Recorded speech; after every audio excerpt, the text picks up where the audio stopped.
अस्सलामु अलैकुम व रहमतुल्लाहि व बरकातुहू। अऊज़ु बिल्लाहि मिनश शैतानिर रजीम। बिस्मिल्लाहिर रहमानिर रहीम।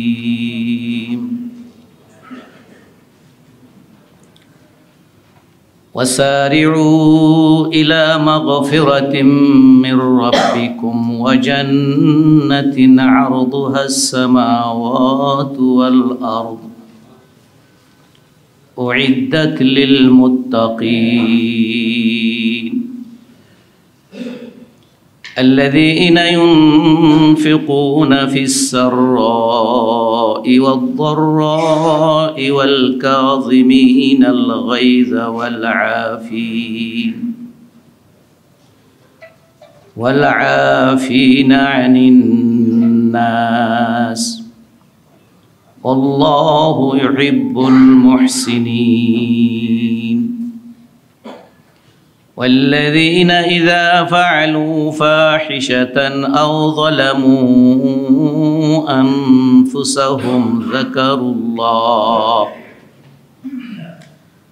ज़करुल्लाह फ़स्तग़फ़रू लिज़ुनूबिहिम वमन यग़फ़िरुज़्ज़ुनूब इल्लल्लाह वलम युसिर्रू अला मा फ़अलू वहुम यअलमून। उलाइका जज़ाउहुम मग़फ़िरतुम मिर रब्बिहिम व जन्नातुन तजरी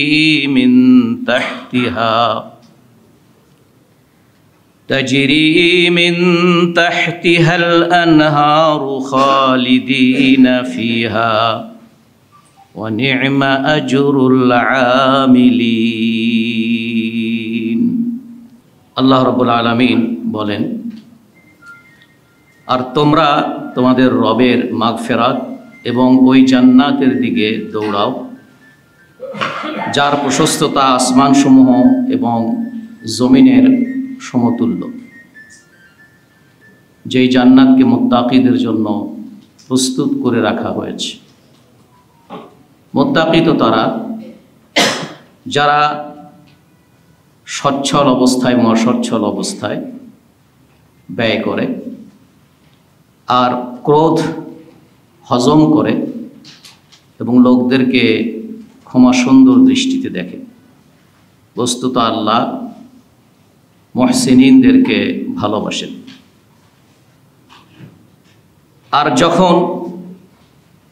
আর যারা যখন কোনো অশ্লীল কাজ করে অথবা নিজেদের প্রতি জুলুম করে, অন্যায় করে, তারা সঙ্গে সঙ্গে আল্লাহর স্মরণ করে, অতঃপর তারা তাদের গুনাহের জন্য আল্লাহর কাছে মাগফিরাত কামনা করে। আল্লাহ ব্যতীত আর কে গুনাহ মাফ করতে পারে? তারা বারবার এই গুনাহগুলো করে না এবং তারা জেনে শুনে বারবার এই গুনাহগুলো করে না যে গুনাহগুলো তারা করত। এরাই হচ্ছে তারা যাদের প্রতিদান হচ্ছে তাদের রবের পক্ষ থেকে মাগফিরাত এবং ওই জান্নাত যার তলদেশ দিয়ে নানা ধরনের নদ নদী প্রবাহমান, সেখানে তারা স্থায়ীভাবে বসবাস করবে এবং যারা আমলকারী তাদের জন্য কতই না চমৎকার এবং উত্তম প্রতিদান। আমি আপনাদের সামনে সূরা আল ইমরানের 133 থেকে 136 নম্বরে কয়েকটি আয়াত তেলাওয়াত করেছি, এর সরল অনুবাদ করেছি। আল্লাহ সুবহানাহু ওয়া তাআলা আয়াতের প্রথমেই ওয়াসারিউ বলেছেন, নির্দেশসূচক শব্দ ওয়াসারিউ। আর সারিউ শব্দটা মূলত হচ্ছে সারা সিন রাই, যেটার অর্থ হচ্ছে দ্রুত যাওয়া। তো এখানে রূপান্তর হয়ে যেই শব্দটি আমরা যেভাবে উচ্চারণ করছি সারিউ, আরবি ব্যাকরণে একটি কথা আছে, মূল শব্দের মধ্যে যদি কোনো একটি অক্ষর বৃদ্ধি করা হয় তখন ওর যে সাধারণ অর্থ থাকে সেই সাধারণ অর্থের তীব্রতা অথবা একটা মান বৃদ্ধি পায়। তো এখানে তোমরা দৌড়াও, এটা হচ্ছে আমরা সহজ সরল ভাষায় যে তোমরা দৌড়াও, কিন্তু শব্দটাকে যেভাবে বলা হয়েছে ওয়াসারিউ, যেমন ওয়াকাতিলু, লড়াই সংগ্রাম তো এক পক্ষীয় হয় না, দুই পক্ষীয় হয়। এই জন্য কাতিলু বলতে তোমরা পরস্পর যখন যুদ্ধ করো, আবার এক পক্ষীয় হতে পারে, একটা পথের জন্য সংগ্রাম করা। যাই হোক, বেশি তার দিকে যাচ্ছি না। এখানে সারিউ বলতে তোমরা পরস্পর প্রতিযোগিতা করে দৌড়াও,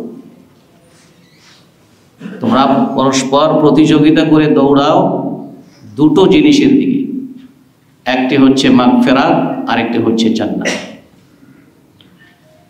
সেই জান্নাতের একটা বর্ণনা দেওয়া হয়েছে, যেটা কত বড় তার একটা ধারণা দেওয়া হয়েছে, যে সেটা 7 স্তর বিশিষ্ট আসমান, এবং জমিনেরও 7 স্তর আছে, অন্য হাদিস দ্বারা প্রমাণ আছে। জমিনেরও 7 স্তর আছে আসমানের মতোই। তো সুতরাং এর সমতুল্য, এটা একটু ধারণা আল্লাহ সুবহানাহু ওয়া তাআলা আমাদেরকে দিয়েছেন। এরপরে আল্লাহ মুত্তাকি কারা তাদের কিছু গুণাবলী আয়াতে বলেছেন, যদিও কোরআনে কারিমের বহু জায়গাতে মুমিনদের মুত্তাকিদের বৈশিষ্ট্য এবং গুণাবলী আল্লাহ সুবহানাহু ওয়া তাআলা তুলে ধরেছেন। সবগুলোকে যদি একসাথে করা যায়, অনেক গুণাগুণ, অনেক বৈশিষ্ট্য সেখানে আমরা দেখব।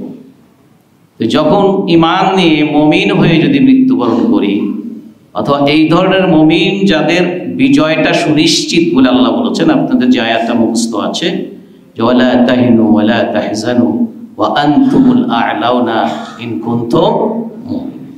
তো এই যে মুমিন বললেন, তোমরা যদি সত্যিকার মুমিন হও, তাহলে কোরআনে বর্ণিত মুমিনের যেই সংজ্ঞা, যেই গুণাগুণ, যেই বৈশিষ্ট্য, এটা যাদের মধ্যে আর্ন হবে, যারা অ্যাটেইন করবে, তারা কিন্তু মুমিন। এই সকল মুমিনদের জন্য আল্লাহর এই ওয়াদা, এটা আমাদের মনে রাখতে হবে। একইভাবে মুত্তাকিদের জন্য জান্নাত আল্লাহ তৈরি করে রেখেছেন। সেই মুত্তাকিদেরও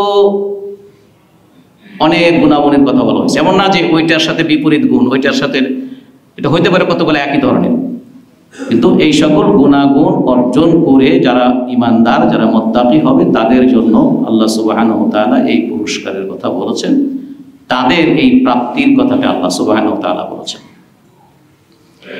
আসলে এই আয়াতটি এর আগের আয়াতগুলোর ধারাবাহিকতায় আল্লাহ সুবহানাহু ওয়া তাআলা কতগুলো নির্দেশনা জারি করেছেন। এটার আলোচ্য বিষয়ের মধ্যে হচ্ছে যে বিভিন্ন যুদ্ধ, বিশেষ করে উহুদ যুদ্ধের পর্যালোচনা ওখানে আছে, যেটা আমাদের বাস্তব জীবনের, বাস্তবায়নে আমাদের আন্দোলনের জীবনের জন্য অপরিহার্য। এখানে তাওহীদের কথা আছে। এরপর এখানে ইহুদি নাসারাদের সাথে, কাফের মুশরিকদের সাথে দ্বন্দ্বের কথা বলা আছে, তার মুমিনদের অবস্থার কথা বলা আছে, এবং আল্লাহ সুবহানাহু ওয়া তাআলা তার নিজস্ব একটি সুন্নাহ কাউনিয়া বলা হয়, ইউনিভার্সাল ট্রেডিশন অফ অলমাইটি আল্লাহ সুবহানাহু ওয়া তাআলা, যেটাকে আরবিতে সুন্নাহ কাউনিয়া বলা হয়। যে আল্লাহ বিশ্ব ব্যবস্থা একটা নিয়মে চলে। সূর্যের জন্য একটা সুন্নাত আল্লাহ আছে, চন্দ্রের জন্য আছে, গাছপালার জন্য আছে, সবার জন্য। এটাকে সুন্নাহ কাউনিয়া বলা হয়। বিশ্ব পরিচালনার জন্য আল্লাহ যাদের জন্য যেই ব্যবস্থা দিয়েছেন, যে অর্ডার আল্লাহ দিয়েছেন, সেটাকে সুন্নাহ কাউনিয়া বলে। এইটার ক্ষেত্রে এই দিক থেকে আল্লাহ সুবহানাহু ওয়া তাআলা কাদেরকে বিজয় দেবেন, কাদেরকে পরাজয়ে বরণ কারা করবে, এর একটা নীতিও এই সূরাটিতে আলোচনা হয়েছে। তো সে যাই হোক, এই আলোচনার প্রথম দিকে যে বিষয়গুলো আসছে, সেখানে এর পরবর্তীতে আল্লাহ সুবহানাহু ওয়া তাআলা কতিপয় নির্দেশনা দিয়েছেন। তো সেই নির্দেশনার প্রথম নির্দেশটা হচ্ছে যেটা এর পরের আগের আয়াত, আমাদের তো 133 থেকে শুরু করেছি, 132 নম্বর আয়াত, যে ওয়াতিউল্লাহ ওয়ার রাসূল লাআল্লাকুম তুরহামুন, তোমরা আল্লাহ এবং তার রাসূলের আনুগত্য করো, তাহলে তোমরা রহমত প্রাপ্ত হবে, আশা করা যায়। এই জন্য আনুগত্যের একটি ফলাফল হচ্ছে যে আনুগত্য আল্লাহ এবং তার রাসূলের হলে তারা অবশ্যই রহমত প্রাপ্ত হবে। একজন মুফাসসির বলেছেন, মানে যারা তাবেঈদের মধ্যে, সম্ভবত মুজাহিদ, নামটা স্পষ্ট মনে নেই দেখে আমি নামটা বলছি না, তিনি বলছেন যে কোরআনে কারিমের মতো লাআল্লাহ শব্দটা অর্থ হচ্ছে সম্ভবত, যেটা আশা করা যায়, এই অর্থ। এর প্লেন অর্থ হচ্ছে আশা করা যায় এটা হবে।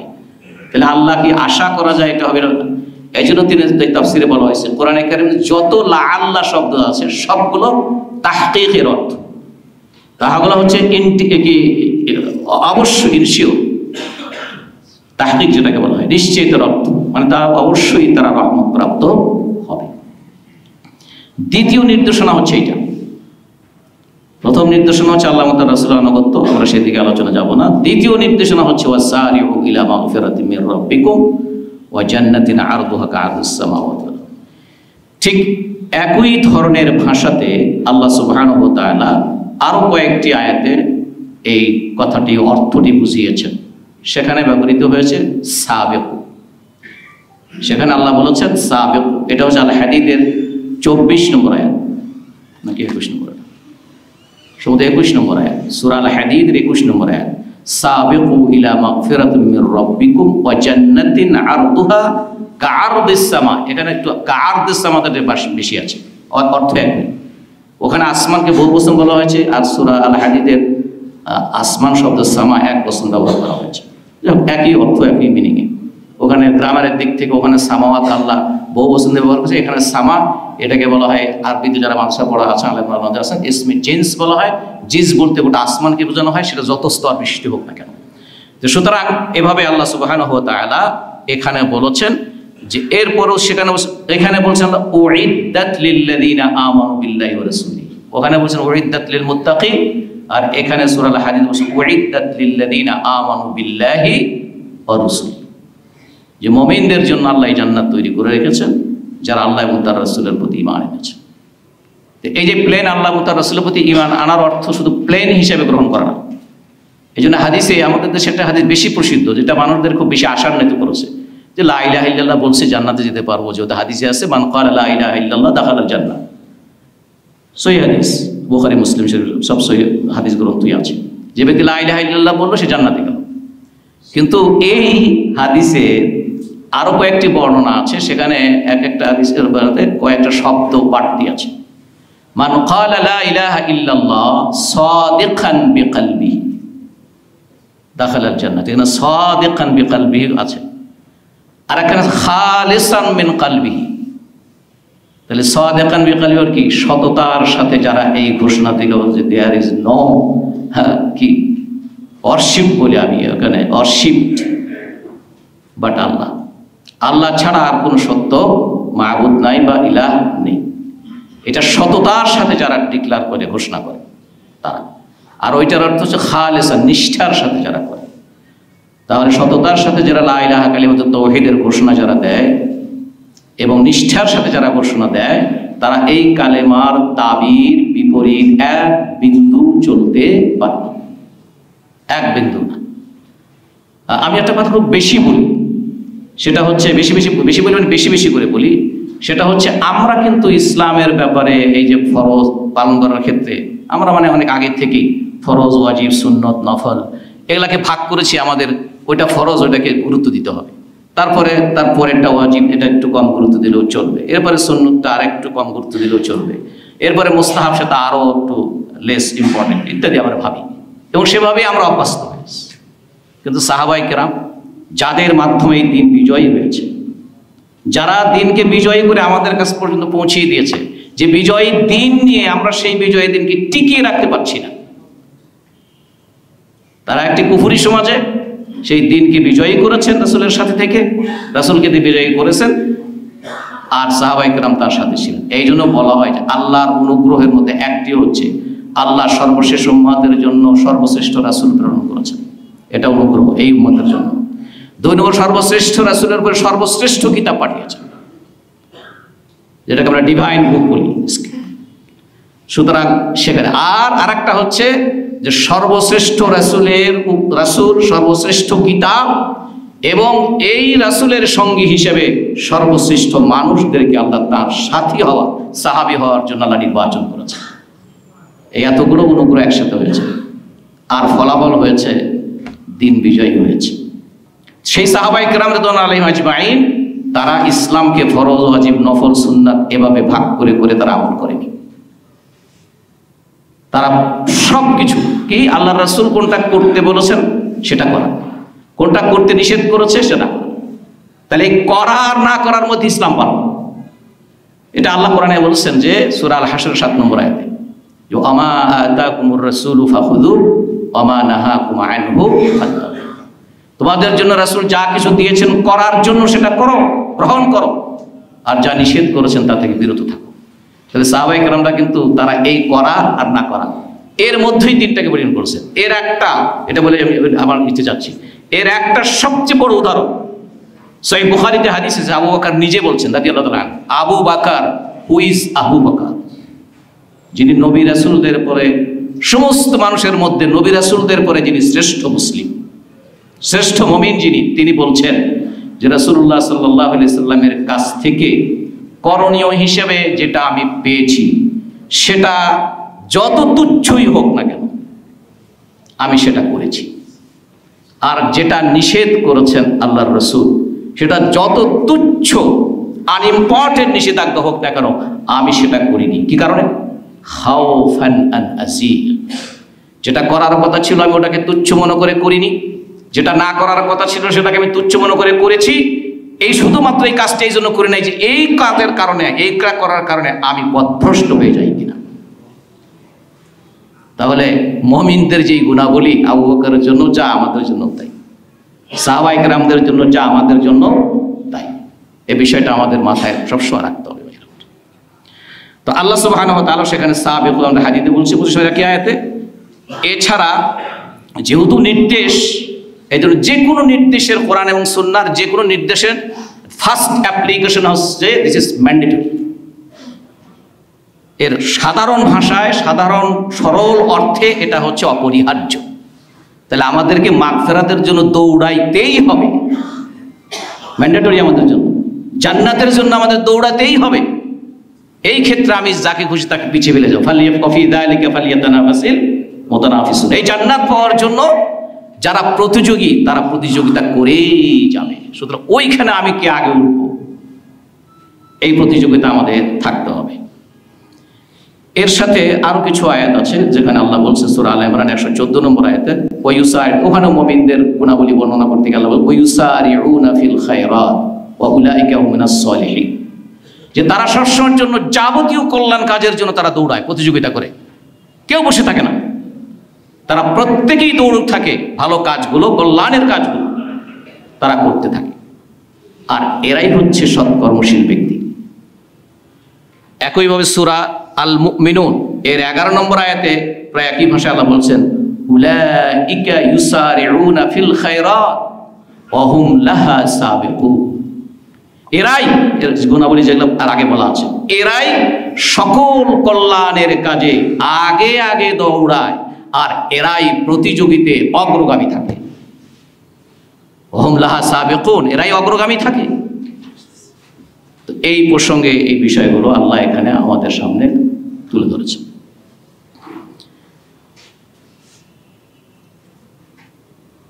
তাহলে সেক্ষেত্রে এখানে আমাদের প্রথম নির্দেশনা যে মাগফিরাতের দিকে দৌড়াবো। তো এই মাগফিরাত অর্থ হচ্ছে আল্লাহর কাছে সরাসরি ক্ষমা প্রার্থনা করা, এবং এটাই হবে আমাদের হ্যাবিচুয়াল পর, সবসময়ের জন্য আমরা আল্লাহর কাছে ক্ষমা প্রার্থনা করব। আর 2 নম্বর এটা হচ্ছে যে ক্ষমা পাওয়ার জন্য আমাকে উপযুক্ত হতে হবে। সেই ক্ষমা পাওয়ার জন্য উপযুক্ততা অর্জন করতে হলে আমাকে হয়তো আল্লাহ ও তার রাসূলের আদেশ এবং নিষেধগুলো আমাদেরকে মেনে চলতে হবে, যেটাকে সৎকর্ম বলা হয়, যেটাকে সৎকর্ম বলা হয়। তাহলে এখানে মাগফিরাতটা টার্গেট, কিন্তু সেই মাগফিরাত আল্লাহর কাছে পাওয়ার জন্য আমাকে আল্লাহ এবং তার রাসূল যে বিষয়গুলো আমাদের জন্য করণীয় বর্জনীয় করেছেন সেটাকে আমাদের ফুললি তার অবিডেন্ট হতে হবে, ফুললি তার আনুগত্য আমাদের করতে হবে। তো এটা হচ্ছে এই। এছাড়াও আরেকটা বিষয় আছে, আমরা যদিও কোরআনে কারিমে বিভিন্ন আয়াতে আল্লাহ বলছেন যে তোমাদের জন্য জান্নাত রয়েছে তোমাদের আমলের বিনিময়ে, আমি শোনাবো, কিন্তু রাসূলুল্লাহ সাল্লাল্লাহু আলাইহি ওয়াসাল্লামের একটি হাদিস আমি আপনাদেরকে শোনাচ্ছি এখানে। আল্লাহ রাসূল সাল্লাল্লাহু আলাইহি মুসলিমের হাদিসটা, আল্লাহ রাসূল সাল্লাল্লাহু আলাইহি ওয়াসাল্লাম বলেছেন, আবু হুরায়রা থেকে বর্ণিত, তিনি বলেন ক্বাল, রাসূল সাল্লাল্লাহু আলাইহি ওয়াসাল্লাম বলেছেন লাইন ইউনজিয়া আহাদাম মিনকুম আমাল, লাইন ইউনজিয়া মিনকুম আহাদান আমাল, কোন ব্যক্তিরই তার আমল তাকে মুক্তি দেবে না, কখনো মুক্তি দেবে না। লাইন বলছেন না, never, never free him his or his good deeds, তার ভালো কাজগুলো তাকে কখনোই তাকে মুক্তি দেবে না, নাজাত দেবে না। এটা যখন রাসূলুল্লাহ সাল্লাল্লাহু আলাইহি ওয়াসাল্লাম বললেন তখন সাহাবীদের মধ্যে একজন বললেন, ইয়া রাসূলুল্লাহ ওয়ালা ইয়াকা ইয়া রাসূলুল্লাহ, আপনাকেও কি আপনার আমল নাজাত দেবে না, অর্থাৎ বা জান্নাত দেবে না? তখন রাসূল বললেন, ওয়ালা ইয়া, আমাকেও দেওয়া, আমার আমল আমাকেও নাজাত দেবে না, তবে ইল্লা আইয়াতাগাম্মাদানি আল্লাহু মিনহু বিরাহমা, কিন্তু আল্লাহ সুবহানাহু ওয়া তাআলা আমাকে আগেই তার পূর্ণাঙ্গ রহমত দ্বারা আমাকে ঢেকে রেখেছেন, সুতরাং আমাকে আল্লাহ এইটার উপরে তুলে দিয়েছেন।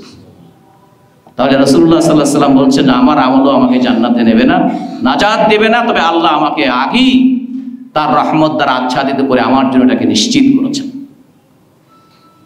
ওয়ালাকিন সাদ্দিদু, তবে এইটা শুনে তোমরা মনে করো না যে তাহলে তো আমল করে তো লাভ নাই, এখন তো করে কি আমল করলেই তো যাওয়া যাবে না, তাহলে আমল করে লাভ কি? তোমরা কিন্তু এটা মনে করে কোনো, বরং তোমার সঠিক পথে থেকে তোমাদের কাজটা তোমরা ভুলে যাবে। ওয়ালাকিন সাদ্দিদু, তোমরা সঠিক পথে সিধাভাবে চলে এই কাজগুলো আল্লাহ রাসূলের আনুগত্য আদেশ তোমরা করে যাবে।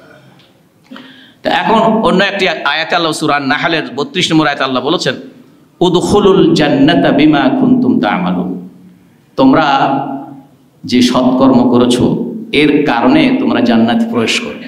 তাহলে এখানে সৎকর্ম করেছো এর কারণে কি জান্নাতে প্রবেশ করো। তাহলে আগের হাদিসটা এটাও সহিহ।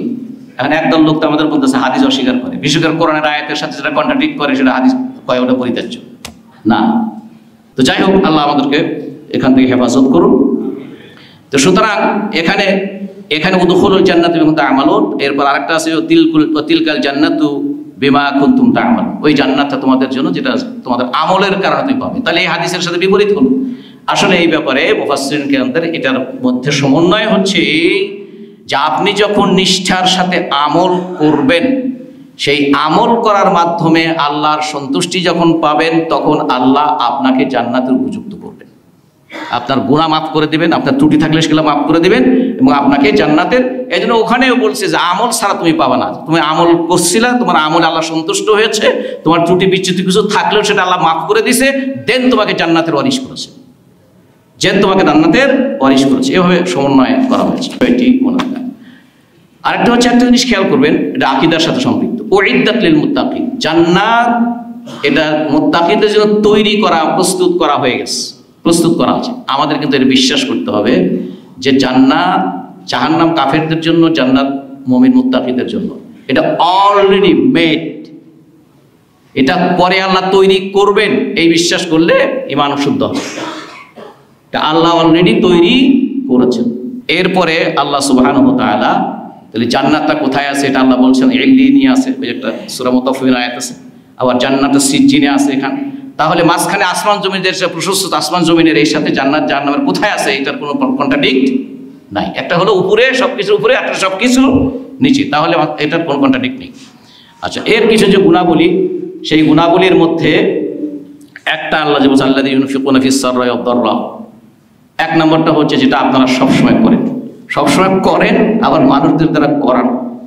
ইনফাক ফি সাবিলিল্লাহ নিজেরাও করেন, আবার মানুষদেরকে দ্বারাও করান।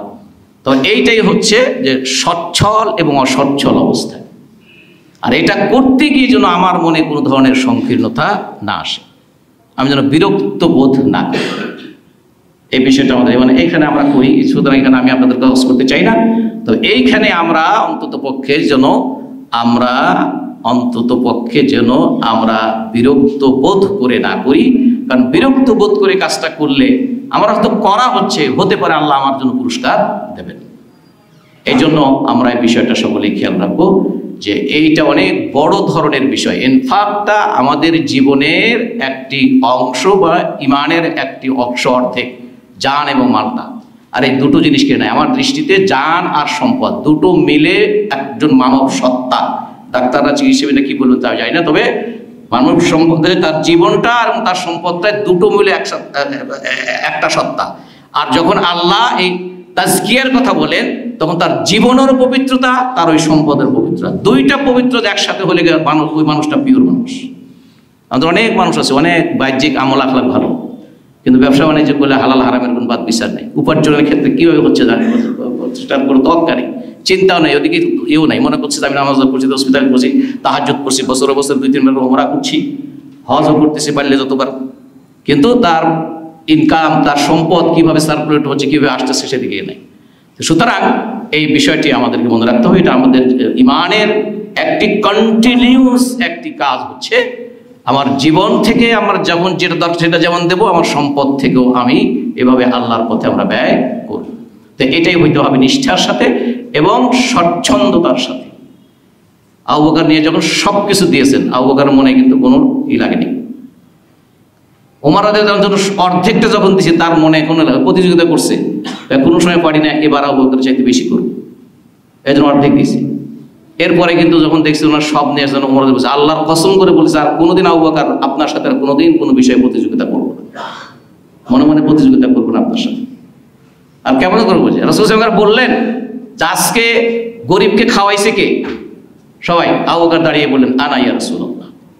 জানাজায় অংশগ্রহণ করছে কে? বলছে আনা ইয়া রাসূলুল্লাহ। এরকম 6টা প্রশ্ন করেছেন, সবগুলোর উত্তর আবু বকর দিয়েছেন আমি করেছি। রাসূল বললেন তুমি জান্নাতের যে কোনো দরজাতে প্রবেশ করবে। তো সুতরাং যাই হোক, এগুলো আমাদের অতীতে যারা আছেন তাদের আমরা চাই যে এগুলো, এই ধরনের গুণাগুণগুলো যেন আমাদের মধ্যে অর্জিত হয়। বিশেষ করে যারা মানবতার মুক্তি আর আল্লাহর দ্বীনকে বিজয়ী করার জন্য যারা শপথ নিয়েছি, যে সূরা আন-নিসার 75 নম্বর আয়াতে জামা লাকুম লা তুকাতিলুনা ফি সাবিলিল্লাহি ওয়াল মুস্তাদআফিনা মিনার রিজাল ওয়ান নিসা। তো সুতরাং তাদের এই গুণটা, এই পর্যায়ে যেতে হবে, আমাদের চেষ্টা করতে হবে সেই পর্যায়ে নেওয়ার জন্য, আমাদের মানটাকে সেইভাবে নিতে হবে, ওই পর্যায়ে নিতে হবে। তো সুতরাং আর এর জন্য আমাদের প্রয়োজন হচ্ছে আমার মধ্যে দিনের এবং ইমানের গুণাবলী ভাবটা এতটা হবে যে আমি যেন আল্লাহ ভীরু মুত্তাকি একজন ব্যক্তি, চেহারা শুরুতেও আমার উঠা বসার চাল যেন সব ক্ষেত্রে স্বাক্ষর বহন আমরা করতে পারি, স্বাক্ষর বহন যেন আমরা করতে পারি, বা এর জন্য আমরা সাক্ষ্য দিতে পারি। এই জন্য ওয়াকাযালিকা জাআলনাকুম ওয়াসাতাল লিতাকুনু শুহাদা, এই যে সত্যের সাক্ষ্য হওয়া, এই সত্যের সাক্ষ্য শুধুমাত্র আমাকে প্রশ্ন করলে তা না, আমি কথা বলবো না, হাঁটবো, লোকেরা বলবে না এই বিচারা সত্যের একটা মডেল, এই একটা ইসলামের একটা মডেল। এই বিষয় এরকম যেন আমার, যেমন রাসূল সাল্লাল্লাহু আলাইহি ওয়াসাল্লাম সাহাবাদেরকে দেখাবো জান্নাতি লোক যদি দেখতে চাও এই কালো মেয়েটার দিকে দেখো। তো এরকম সাক্ষ্য আমাদের কাছে যেন আমাদের কাছে আসে। তো শুধু এই জন্য আমাদের চেষ্টা করতে হবে, এই বিষয়গুলো আমাদের সবসময়ের জন্য এটা করতে রাখতে হবে। এরল কাযিমিনাল গায়যা, এটা আমরা ক্রোধ সম্বরণ, এই ক্রোধ সম্বরণ সম্পর্কে রাসূল সাল্লাল্লাহু আলাইহি ওয়াসাল্লামের ওয়াল কাযিমিনাল গায়যা, ওয়াল কাযিমিনাল গায়যা এটা যেমন এখানে বলা আছে, একইভাবে সূরা শুরার 32 নম্বর আয়াতে আল্লাহ বলেছেন আল্লাযীনা ইয়াজতানিবুনা কাবাইরাল ইসমি ওয়াল ফাওয়াহিশ ওয়া ইযা মা গাদিবু হুম ইয়াগফিরুন। এদের মধ্যে যখন রাগ বা ক্ষোভের সৃষ্টি হয়, তারা তো বড় বড় অশ্লীল কাজ, গুনার কাজগুলো বিরত থাকে। এমনকি কোনো কারণে তারা যদি রাগান্বিত হয়, তখন তারা সঙ্গে সঙ্গে আল্লাহর কাছে ক্ষমা চায়। ইযা মা গাদিবু ইয়াগফিরুন, তারা যখনই তাদের মধ্যে ক্রোধ বা ক্ষোভ জন্মে, সঙ্গে সঙ্গে তারা আল্লাহর কাছে ক্ষমা প্রার্থনা করে। এই জন্য রাগ হলে একটা হাদিসে আছে যে আপনি যখন রাগ হবে, যদি দাঁড়ানো থাকেন তো বসবেন, আর বেশি বেশি করে আল্লাহুম্মা সাল্লি আলা মুহাম্মদ দরুদ শরীফ, আল্লাহুম্মা সাল্লি আলা মুহাম্মদ। আমি সৌদি আরবে দেখছি দুজন ঝগড়া লাগছে, তৃতীয় আলম যা বলতেছে ইয়া মুহাম্মদ, ওরা তো কমনলি যার নাম জানে না তাকে হয় আব্দুল্লাহ বলে অথবা মুহাম্মদ বলে, ইয়া মুহাম্মদ সাল্লি আলা নবী, সাল্লি আলা নবী। দুজন ঝগড়া করতেছে, সাল্লি আলা নবী, সাল্লি আলা নবী। সুতরাং এই বিষয়গুলো আমরা খেয়াল করব।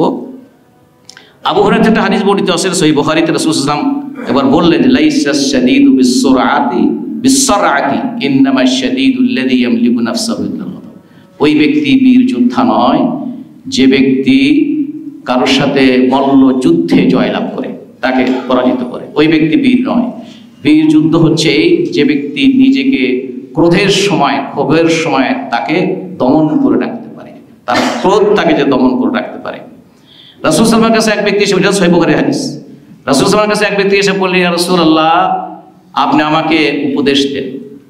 বাস রাসূল সাল্লাল্লাহু আলাইহি ওয়াসাল্লাম প্রশ্ন থেকে কারি থেকে কি বুঝছেন, ওনার মধ্যে তিনি কি বডি ল্যাঙ্গুয়েজ পাইছেন আল্লাহ জানেন, আর রাসূল সাল্লাল্লাহু আলাইহি ওয়াসাল্লাম জানতেন। তিনি বললেন যে লা তাকফা, তোমাকে আর কি উপদেশ দেব, রাগ করবে না, কখনো তুমি রাগ করবে না। ফারাদ্দাদা মিরারান, বারবার রাসূল সাল্লাল্লাহু আলাইহি ওয়াসাল্লাম লোকটিকে বললেন যে রাগ করবে না, রাগ করবে না, রাগ করবে না। এটা সহিহ বুখারীর হাদিস। ওয়াল আফিনা আনিন নাস, ক্ষমা সুন্দর দৃষ্টিতে দেখা। তো ক্ষমা সুন্দর দৃষ্টিতে দেখে, এটা সূরা আল আরাফের মধ্যে, আরাফের একটি আয়াতে আল্লাহ বলছেন যে খুযিল আফওয়া ওয়া'মুর বিল উরফি ওয়া আ'রিদ আনিল জাহিলিন। তোমরা ক্ষমা সুন্দর দৃষ্টিতে দেখা এইটাকে তোমাদের অভ্যাস করে নাও। প্রতিশোধ নয়, প্রতিশোধ মানে ক্ষমা কাকে বলে? আপনি ইচ্ছে করলে প্রতিশোধ নিতে পারেন, তাকে ক্ষমা। আর আপনি প্রতিশোধ নেওয়ারই কোনো সুযোগ নাই, সেখানে তার ক্ষমার প্রশ্ন আসে না। তো এই জন্য আসল ক্ষমাটা এইটা। আপনি প্রতিশোধ নিতে পারেন না, তারপরও যে মনের দুঃখটা, আমি ঠিক আছে ওনাকে মাফি করে দিলাম, আমি প্রতিশোধ না নিতে পারলাম, কিন্তু কিয়ামতে আল্লাহর কাছে চাওয়ার তো আমি রাখি, তো ওটাও আমি তাকে মাফ করে দিলাম, এটা তো। কিন্তু প্রতিশোধ নিতে পারি, সেই সময় ক্ষমা করা দেওয়াটা হচ্ছে প্রশংসনীয়, সেটা হচ্ছে ক্ষমা সুন্দর প্রশ্ন দেখা। এই জন্য এটা মুমিনদের সাধারণ নীতি বানিয়ে নিতে হবে, তাদের অভ্যাসে পরিণত করতে হবে যে আমি অন্যের প্রতি ক্ষমাপ্রবণ এবং ক্ষমাশীল দৃষ্টিতে আমি তাদেরকে দেখব, তাদের ত্রুটি বিচ্যুতি ইত্যাদি। এরকম অনেক ক্ষেত্রে এই সকল বিষয়গুলো যদি অ্যাপ্লাই করতে আমরা পারি, অনেক কিছু আমাদের জন্য কাজে আসবে। রাসূলুল্লাহ সাল্লাল্লাহু আলাইহি ওয়াসাল্লাম তিনি 3টি বিষয়ে কসম করে বলছেন। তার একটি হচ্ছে, কসম করে বলছেন, একটি হচ্ছে আপনি যদি দান করেন, মা নাকাসা মালুন মিন সাদাকা, আপনি আল্লাহর পথে যা ব্যয় করেন এটার দ্বারা আপনার আমার সম্পদ কমে না। এটাই আমাদের জন্য অনুপ্রেরণার বাতিঘর।